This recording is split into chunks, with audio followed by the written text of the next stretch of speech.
આજના વાર્તા વૈભવ વિભાગમાં આપ સૌનું સ્વાગત છે. આજની વાર્તા છોડી દેવા જેવા કેટલીક બાબતોને આપણે મૂલ્યવાન ગણીએ છીએ.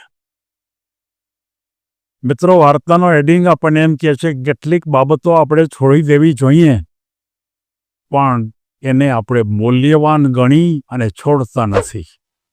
અને આ વાતને સમજાવવા માટે મારે એક પંચતંત્ર જેવી વાત કરવી છે.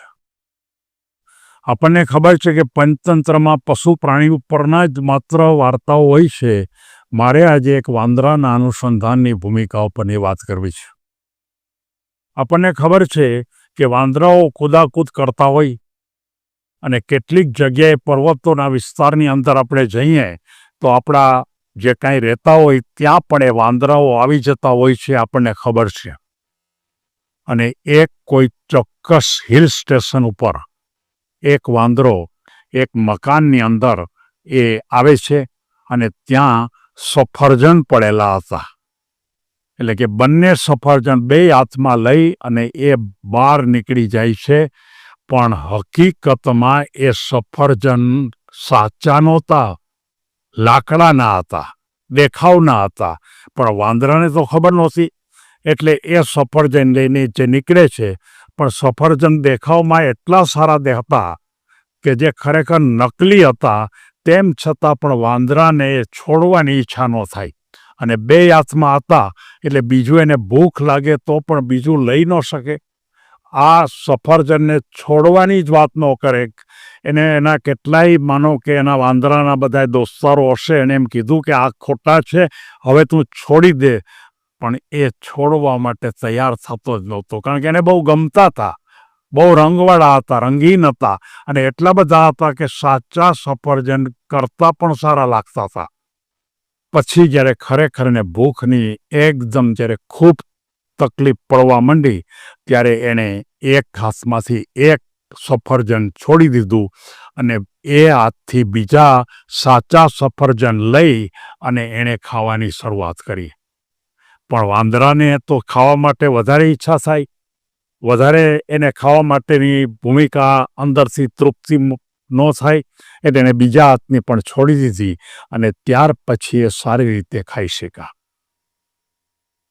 વાંદરો સાચા સફરજન ખાઈ શક્યો, ખોટા સફરજન એણે મૂકી દીધા અને ખોટા સફરજન એણે માંડ મૂક્યા.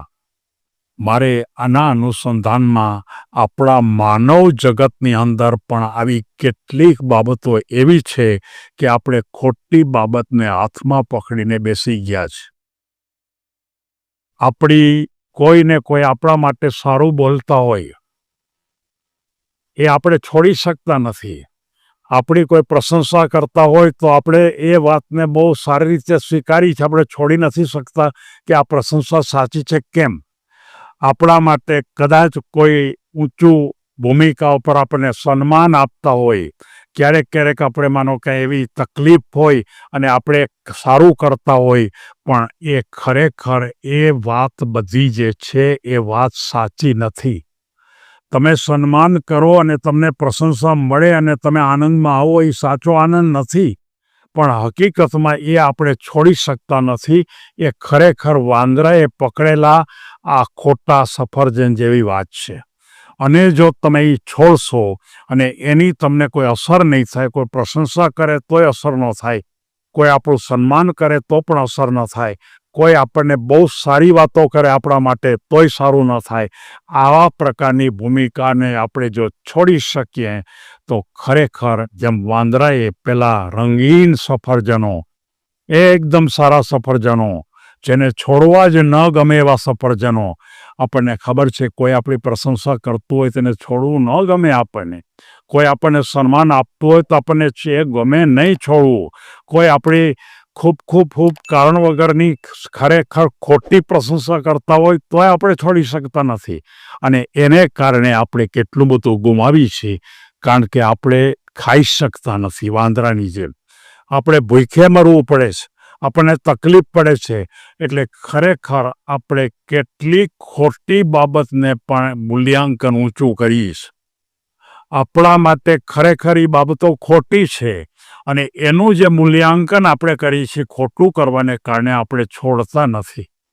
મારે સૌને આ વાર્તા માટે, આ વાર્તાના કોઈને કોઈ બોધ માટે એટલું જ કહેવું છે કે બિનજરૂરી કોઈને કોઈ અમુક બાબતો સારી હોય, આપણા માટેની ખૂબ સારી હોય, તો પણ એને પકડી રાખી અને તમે તમારા જીવનનો સાચો આનંદ તમે મૂકી ન દેતા. જીવનની અંદર આવી બાબતો છે ને એ માત્ર ક્ષણિક છે. તમને સન્માન આપે એ ક્ષણિક છે, તમારી પ્રશંસા કરે એ ક્ષણિક છે, પણ સાચો આનંદ છે ને એ જીવનનો સૌથી મોટો આનંદ છે. અને એ તમે તો જ કરી શકો કે આ બધી બાબતોથી મુક્ત થાઓ, છોડી દો, તો જ શક્ય બને છે.